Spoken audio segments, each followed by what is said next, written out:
The political stage was set for yet another showdown, one that would be watched by millions, dissected by analysts, and felt by leaders across the world. But no one expected it to unravel quite like this.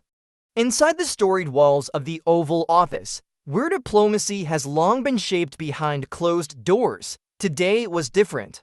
Today, there were no hushed discussions, no carefully measured words. Instead, a foreign leader, fighting for his country's survival, stood his ground unapologetic, unwavering, and, to some, undeniably defiant. His opponent, a U.S. president known for his unpredictability and showmanship, who was left visibly frustrated, his supporters fuming, and his critics sharpening their knives.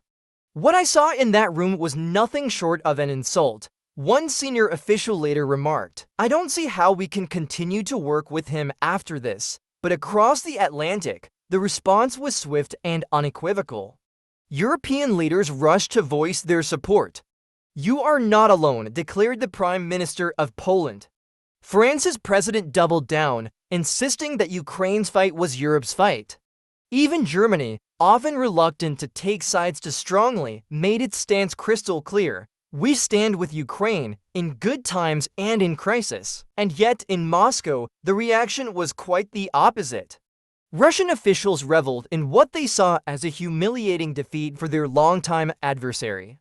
Finally, the West sees the true face of its so-called ally, sneered one Kremlin spokesperson.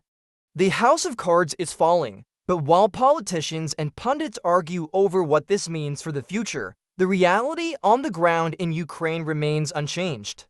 The bombs keep falling, the war rages on, and for the leader at the center of this controversy, there is no room for regret, only the will to keep fighting.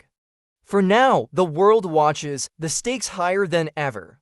And in the aftermath of this extraordinary encounter, one question lingers: has the alliance that once stood so firm begun to fracture?